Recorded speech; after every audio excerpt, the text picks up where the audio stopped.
dans l'univers infini. Je suis si petit, ma foi, une simple parcelle de vie. Entends ma petite voix. Coucou, coucou, coucou, je suis là. Mais tu ne me vois pas. Coucou, coucou, coucou, je suis là. Sur la terre tout en bas. Dans le ciel et les étoiles, la planète où je suis né file comme un vaisseau spatial dans la grande immensité. Coucou, coucou, coucou, je suis là. Mais tu ne me vois pas. Coucou, coucou, coucou, écoute-moi. Écoute, écoute cette histoire-là. Hé Colline, regarde. T'as vu ce que grand-père m'a donné? Le plumier en bois qu'il avait quand il était petit. Eh ben moi, je préfère ma trousse, tu vois. Elle est toute neuve. Ouais, mais en bois c'est quand même solide. Et tu vois, il est pas du tout abîmé. Oui, mais il est vieux, il est pas beau. Et en plus, il n'est pas en couleur alors. Mon plumier qui s'en va tout seul. Hé, mais regarde, c'est Zina qui l'emporte. Zina. Alors, comme ça, je suis vieux et je te plais pas. C'est pas ce que je voulais dire. Allez, n'y pensons plus, je plaisantais, bien sûr. Je me présente. Pierrot, le plumier pour vous servir. C'est un grand spécialiste des forêts, vous savez. On va vous montrer à quoi ça sert, une forêt, les petits gars. En avant pour le grand voyage. Waouh! Tu sais, Zina, tout à l'heure, je n'ai pas bien réfléchi. Je ne pensais pas à la forêt en parlant du plumier de Gaston. Allez, oublie ça. Regarde plutôt autour de toi. Le sol de la forêt, avec ses mousses et son humus, recueille de grandes quantités d'eau comme une éponge. Et les racines des arbres puisent cette eau pour la renvoyer dans l'atmosphère par évaporation. Elle influence même un peu le climat en transpirant toute cette eau. Là où il n'y a pas de forêt, il ne pleut pas beaucoup, vous savez. Imaginez un peu si elle n'existait pas. Oh.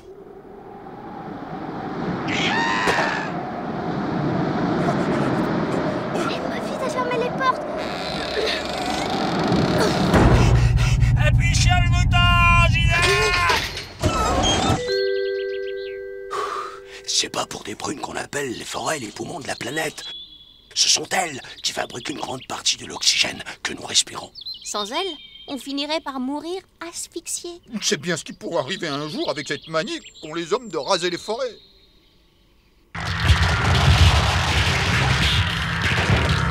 Tronçonneuse, elle coupe tout.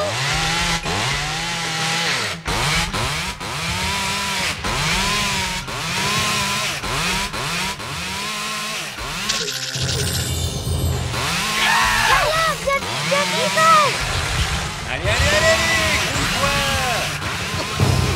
Oh, mais merci les amis. Oh. Il était moins une. Eh ben dis donc, t'as eu chaud.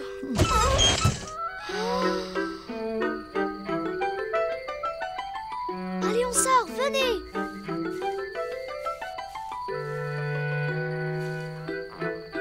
Alors, ma petite, comme tu peux le voir, tout est très laid ici, affreux, non? Oh, tu me taquines, Pierrot.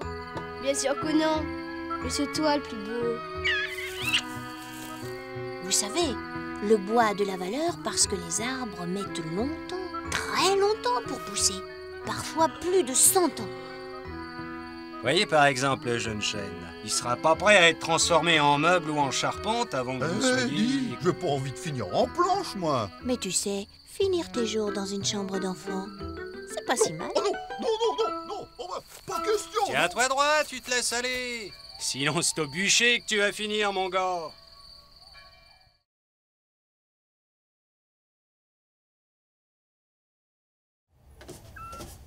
Qu'est-ce que tu regardes là, Gaston? Oh, rien. Dis pas rien. Je sais très bien que t'as quelque chose dans la main, enfin. Bah devine. C'est un morceau de savon. Non, perdu. Eh ben... je sais pas, moi. Je donne ma langue au chat, tiens. Eh ben c'est un moulage en plâtre d'une patte d'ourson, regarde.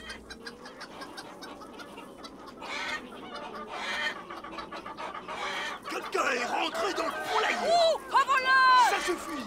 On va l'attraper. Prends ton fusil, Marcel. J'ouvre les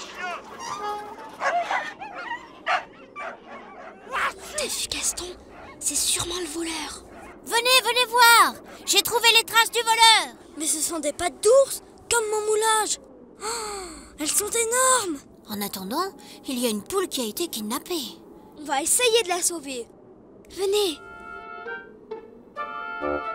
Oh là là là là. Il est géant cet ours. Au moins 3 mètres de haut. Et les traces continuent par là. Venez par ici.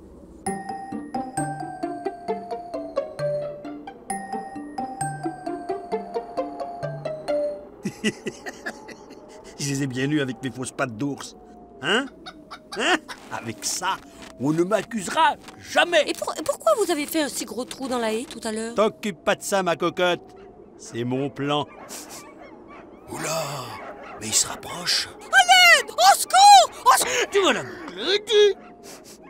Toi, ça va bientôt être ta fête. Hein? Ah! Au sacré foutu nom de sapin! Ah! C'est bizarre, Gaston. Les traces s'arrêtent là. Et ça là, c'est quoi? Ça, ce sont des traces de chevreuil, tu vois? Gaston, Zina, l'ours est passé à travers les sapins. J'ai retrouvé sa trace.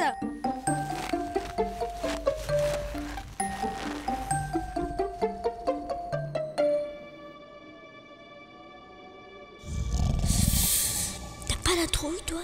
Ben si, mais faut bien qu'on aille voir. C'est lui le voleur. Mais je ne vois pas la poule. Attendez, il y a quelque chose qui cloche. Observez bien les pattes de l'ours. Vous ne trouvez pas quelque chose de bizarre? Bah oui, elles sont toutes sèches. Exact. L'ours n'est pas sorti de sa tanière aujourd'hui. Alors ce n'est pas lui. Ah!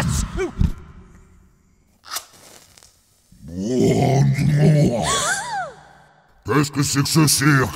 Vous croyez où ici? C'est lui qui a volé la poule. Moi? Moi j'ai rien fait, moi, juré. Toi, l'arpette, là.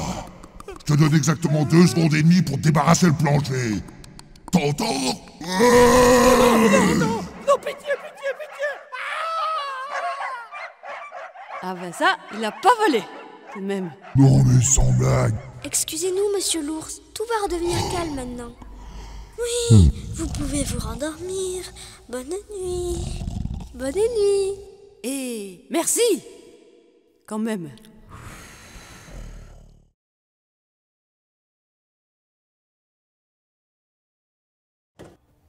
Et regarde, Colline, maman m'a donné une image de chocolat.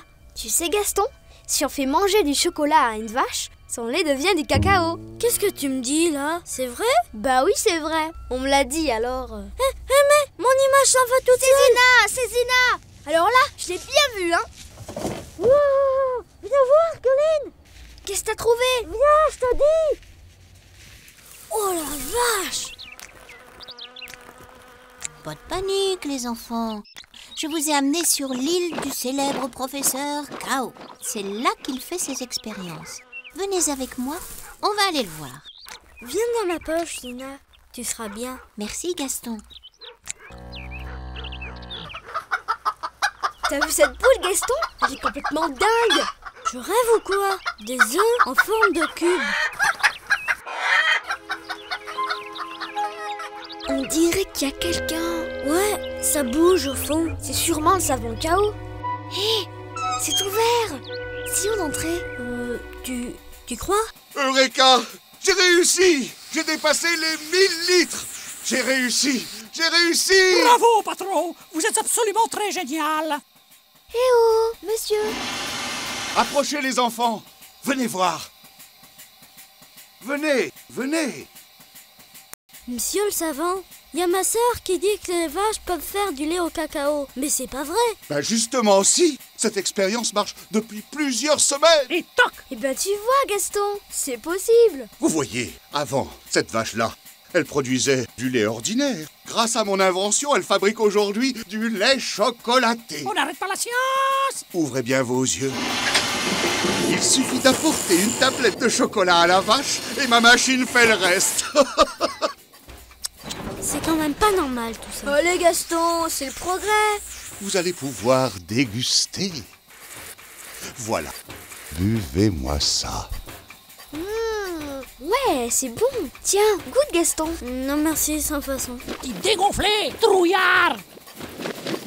Oh, le petit veau. Mais qu'est-ce qui lui est arrivé, Zina? Le problème est simple. Ce veau n'aime pas le chocolat. Il ne peut pas le digérer. Et alors, privé du lait de sa mère depuis si longtemps, il risque de mourir, vous savez. Ah, tu vois, Colline, c'est pas au point son truc, là. Bah oui, t'as raison. Pauvre petit veau, il va mourir. Non, on peut pas laisser faire ça. Sabotage! Sabotage! Sabotage! Mais que faites-vous, malheureux? Nous avons arrêté cette machine qui vous permettait de fabriquer une bonne boisson, peut-être, mais qui mettait en péril la vie du pauvre veau. Mais vous n'avez pas le droit! Non, vous n'avez pas le droit! Écoutez-moi, si les veaux meurent parce qu'ils ne peuvent pas digérer le chocolat, ils ne deviendront jamais adultes. Alors, comment remplacerez-vous les mères quand elles seront vieilles? Oh, bon sang, c'est vrai, vous avez raison. Il y a quelque chose qui cloche. Patron, inventez vite un truc pour que les veaux digèrent le chocolat. Tais-toi et laisse-moi réfléchir. Il faudra le tenir à l'œil, celui-là. Vous savez, la science découvre des milliers de pistes chaque jour. Certaines conduisent à de grands progrès, mais toutes les directions ne sont pas bonnes à suivre. Il y en a même parfois de très dangereuses. Alors, dans tous les cas, avant d'agir, on a tous intérêt à y regarder de très très près pour ne pas se tromper. Foi d'araignée.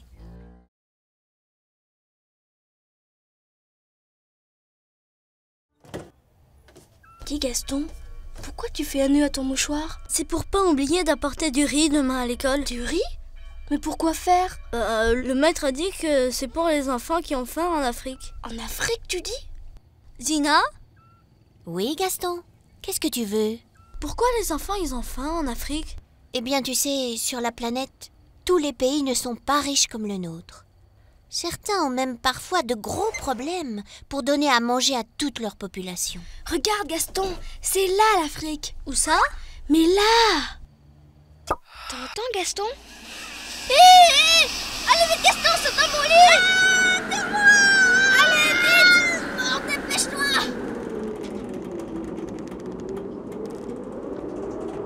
Bon voyage les enfants! Gaston, je crois qu'on est en Afrique. Waouh! C'est géant! Oh, regarde en bas, il y a des bananiers. Et aussi 2 enfants. Ouais, ils ont de la chance. T'as vu? Ils ont le droit de faire du feu. Et en plus, ils peuvent pêcher tout seuls. Ça y est, ils nous ont vus. Eh oh! Hello! Bonjour! Bonne arrivée les amis! Bonjour Toubap. Vous vous amusez drôlement bien, hein, là? Non! On vient chercher un petit peu à manger. Avec la sécheresse, on n'a presque plus rien au village. Mais aujourd'hui, on a pris des poissons. Venez, on va les manger ensemble. Mais vous n'avez pas de magasin? Pas de supermarché? Et ici, c'est l'Afrique. Mais vous avez bien quand même quelque chose dans votre frigo? Non, personne n'a de frigo ici. Ça n'existe pas dans notre village. J'ai encore faim, moi. Est-ce que je peux prendre une banane là-bas? Oulala! Non, c'est interdit, elles ne sont pas à nous. Bah alors c'est à qui? Ben on ne sait pas. Elles sont cultivées et après elles partent dans d'autres pays, comme le vôtre par exemple. On n'a pas le droit d'y toucher. Ouais, mais c'est pas juste ça. Par contre, est-ce que c'est possible de boire un peu d'eau ici? Oulala! Ne bois jamais l'eau du marigot, sinon le crocodile descendra dans ton ventre. Mon frère veut dire que l'eau de la mare n'est pas bonne à boire. Et en plus, il n'y a plus rien dans ma gourde. Venez, on va aller au puits de mon village. Mais vous n'avez pas de l'eau en bouteille ici? Dans mon pays, il n'y a que l'eau du puits pour éteindre le feu de ta bouche, mon ami.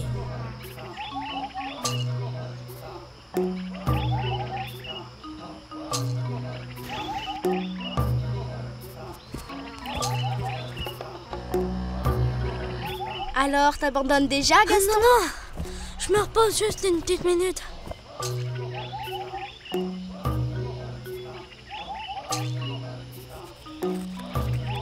Voilà, on est arrivé. Ça y est, on arrive, Gaston.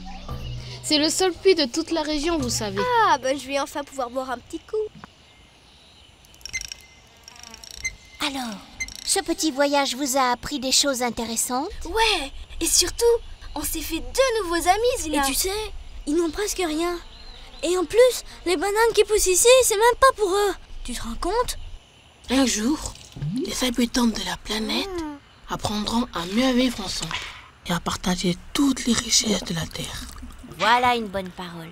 Et c'est peut-être votre génération, vous les enfants, qui réussirez cela. Ah ouais, ça serait bien.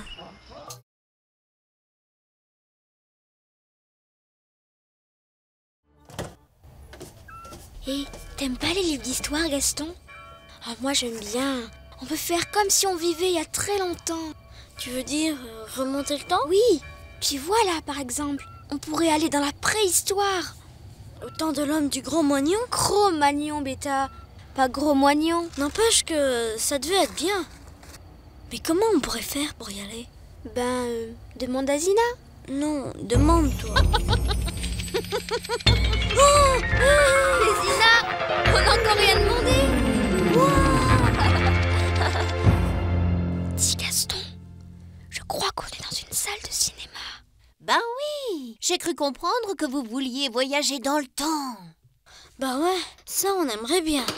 Alors, chut, ça va commencer. Regarde Colline, c'est comme dans ton livre. C'est vrai. Un jour, quand les hommes ont décidé de s'installer, de cultiver et d'élever des animaux, ils se sont créés des petits coins de terre à eux en brûlant la forêt.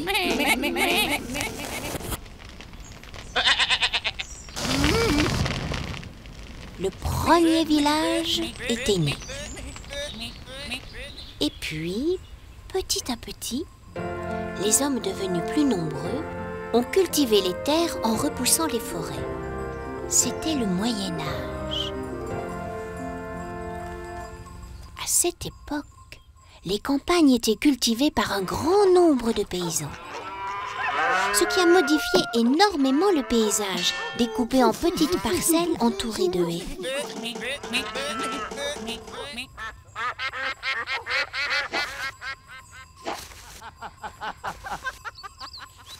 Quelques siècles plus tard, les paysages ont de nouveau été bouleversés. L'invention du tracteur a considérablement modifié les habitudes des agriculteurs. Pour manœuvrer les machines, il a fallu abattre les haies afin de travailler sur de plus grandes surfaces. On allait plus vite, tout en ayant moins besoin de gens pour travailler. Beaucoup de paysans ont dû partir à la ville pour y gagner leur vie. Ceux qui sont restés ne se sont occupés que des zones les plus faciles à travailler avec des machines, laissant le reste en friche. Du coup, la forêt s'est mise à repousser dans les endroits délaissés.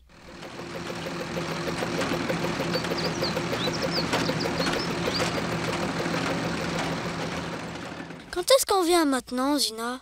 Regarde, justement, on y arrive.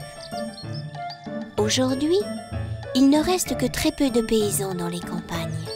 Ceux qui y vivent encore entretiennent par leur travail le spectacle vivant des paysages. Du coup, les gens de la ville viennent y retrouver un peu de beauté naturelle pour leurs loisirs et leur plaisir. Depuis toujours, les paysans ont développé et modelé le paysage en fonction de leurs besoins, de leur nombre et de leur manière de vivre. Un paysage, c'est quelque chose qui change avec le temps. Ce que nous voyons aujourd'hui est différent de ce que voyaient nos grands-parents, mais aussi différent de ce que verront nos petits-enfants. Foi de paysans!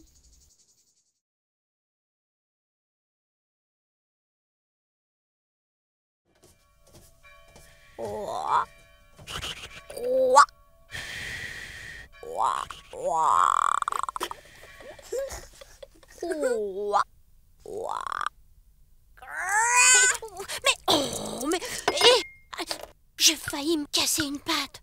Alors, qu'est-ce qui se passe? On joue à la grenouille croqueuse d'araignée? Non, Zina, on voulait pas te faire peur. Eh ben, c'est réussi. Tu sais, on jouait à la mare. Au fait, connaissez-vous l'histoire de la princesse Libellule? Non? Raconte, Zina.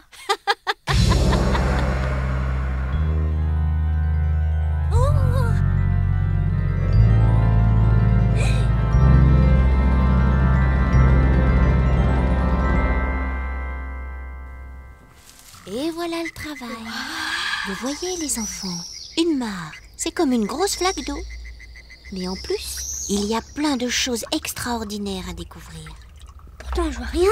Moi non plus, je vois rien du tout. Attendez un petit peu. Waouh!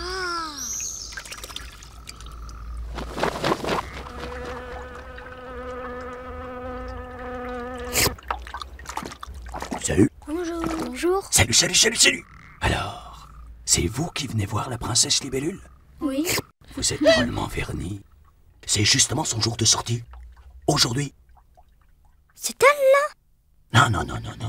Ça, c'est la bande des joyeuderies de la mare. Il y a Gégé l'artiste, avec ses pattes huilées qui glissent sur l'eau comme un skieur olympique. Nono, le rameur, qui passe tout son temps la tête à l'envers à faire des compètes d'aviron.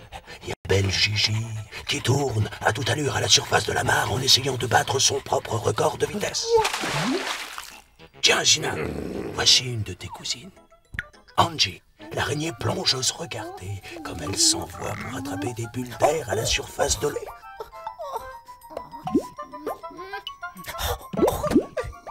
Mais dis donc, qu'est-ce que c'est cette sale bête là? Cette sale bête? C'est justement la princesse Libellule. Mais c'est pas une princesse, c'est un monstre. Eh, dis donc, tu te moques de nous, Zina. On était venus voir une vraie libellule, hein. Attendez, les enfants, un peu de patience. Regardez bien cette larve qui sort de l'eau. Elle va vous offrir un spectacle étonnant, la métamorphose de la libellule.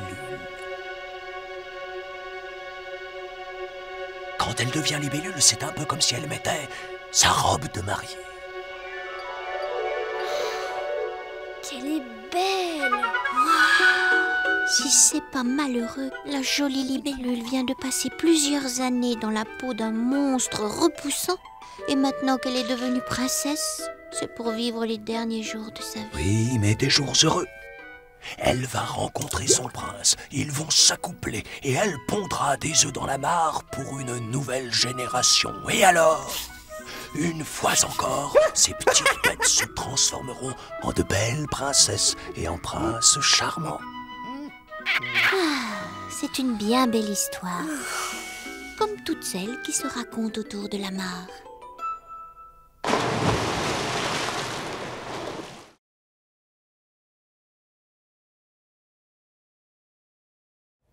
Tu sais, Gaston, la vieille grange où on va jouer de temps en temps, elle va être démolie. Oh, ça c'est bête alors. Bah oui, mais c'est trop sale là-bas. Maman dit que c'est devenu une vraie poubelle. C'est vrai. Tout le monde s'en fiche. Et on pourra plus y jouer maintenant. Hein? Qu'est-ce que c'est que ça?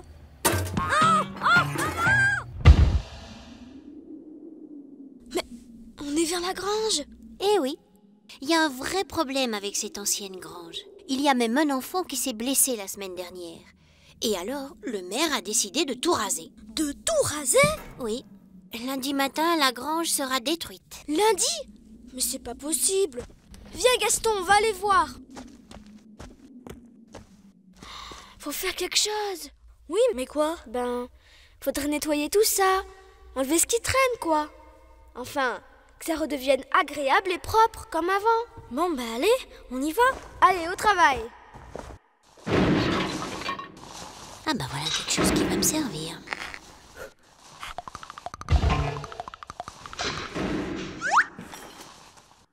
Ça avance pas vite, hein. Bah ouais, mais t'es marrante. T'as vu tout ce qu'on doit faire? Faudrait qu'on soit au moins 100. Venez voir, les enfants. Bah, qu'est-ce que t'as fabriqué, Zina? Mais c'est une radio. Pendant que je termine mes branchements, va accrocher l'antenne de la radio sur le toit de la grange, Gaston. Et prends le couvercle de la poubelle. Ça fera une plus belle antenne. Allez, mets le casque, Colline. Il n'y a pas une minute à perdre. C'est bon, Gaston? Ouais. On peut commencer? Oui. Branche le fil. Ça y est. Est-ce que ça marche? Chers auditeurs, chères auditrices, bonjour. Ici Radio Colline. J'ai un message drôlement important pour tous les enfants du quartier qui m'écoutent. C'est bien, continue. Je me trouve actuellement dans la vieille grange où vous aimez venir jouer. Demain, elle va être démolie. Alors, il nous reste quelques heures pour que notre grange redevienne belle et montrer qu'on y tient et qu'on l'aime. que tous ceux qui ne veulent pas que la grange soit démolie nous rejoignent. On vous attend. Tu crois que ça va marcher, Dina? Je sais pas. Attendons. C'est Lucilou. J'arrive, je suis avec vous. Allô? C'est formidable ce que vous faites, les enfants. Bonjour, Colline. Je viens avec toi. Ouais, ça marche. Moi, c'est Fanny. Attendez-moi, je viens aussi. Je voulais vous dire, les enfants, ce que vous faites, c'est vraiment bien. Et moi, je peux venir avec vous. Mais oui, bien sûr. Allô, la viens. radio? Moi j'ai une brouette, si ça peut vous rendre service. C'est Thomas. Je viens avec tous mes copains pour vous aider. Nous sommes plus de 100 ici. C'est incroyable. C'est magnifique. Ah, si vous voyez ça, ça avance à toute vitesse. Chers auditeurs, les enfants ont presque terminé de nettoyer la grange. Oui? Oui? Oui, c'est presque fini. C'est vraiment beau maintenant. Oh, merci, monsieur le maire. Merci. Au revoir. Ouais, la grange ne sera pas démolie. Le maire accepte de nous la laisser. Et même, il nous aidera à la garder propre. Victoire! Alors je vous donne rendez-vous demain sur Radio Colline pour fêter le sauvetage de notre grange. Bye bye! Et maintenant, avant de rendre l'antenne, une dernière chanson pour remercier tous nos amis. Bonne fin de journée et encore merci à tous.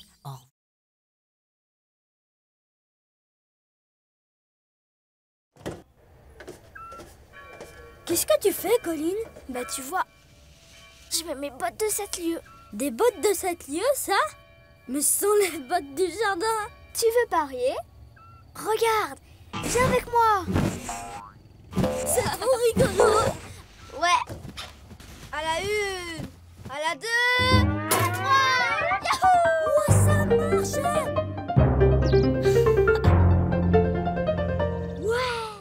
Ça alors, j'y comprends plus rien. Ce sont des bottes magiques, c'est tout. Bienvenue au jardin des coccinelles. Le jardin des coccinelles? Wow.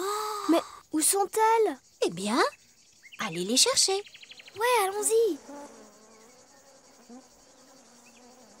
Hé, il y en a ici, Colline. Hey. Tu rigoles? C'est des pucerons, ça. Ah bon? Bah tu vois, il y en a plein sous les feuilles. Oh, dis donc, c'est pas joli, hein. Bon, bah je vais chercher quelque chose qui va les calmer, moi. Ah, mais c'est les coccinelles.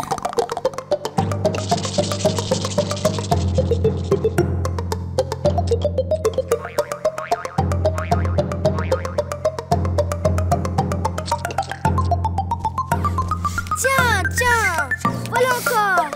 Vous allez tous y passer.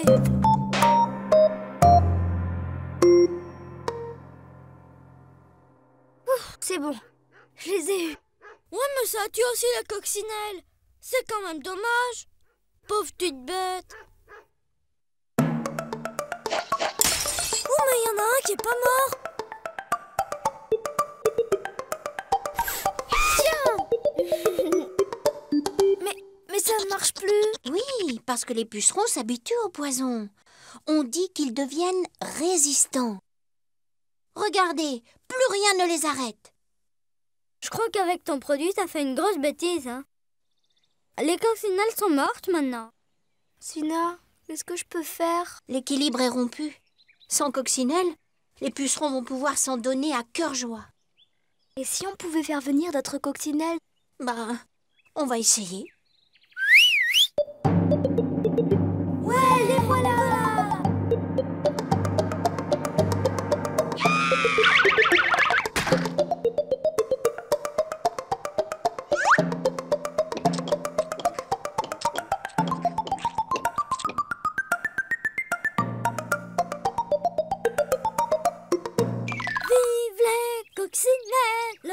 Vive les coccinelles! Quand les coccinelles reviennent, les pucerons se font manger. Leur nombre diminue et alors l'équilibre est retrouvé. Heureusement, il était temps, hein? Le problème, c'est qu'on n'est pas du tout sûr qu'elles restent. Regardez notre joli petit jardin, par exemple. Il est entouré de grands espaces de culture sur lesquels on répand d'énormes quantités d'insecticides pour tuer les parasites et en même temps tous les autres insectes. Faut que ça cesse, foi d'araignée. Jolie coccinelle sur mon doigt, tes ailes pour moi. Jolie coccinelle sur ma main, combien as-tu de points? J'en ai 11 ou 9, tout neuf. J'en ai 5 ou 7, bien net. Quand je pars à la chasse, j'aime bien être belle. Je suis une coccinelle. J'ai un problème dans mon verger. Il y a trop de pucerons affamés. Mais je veux pas d'un jardin artificiel. Je veux des coccinelles dans mon ciel.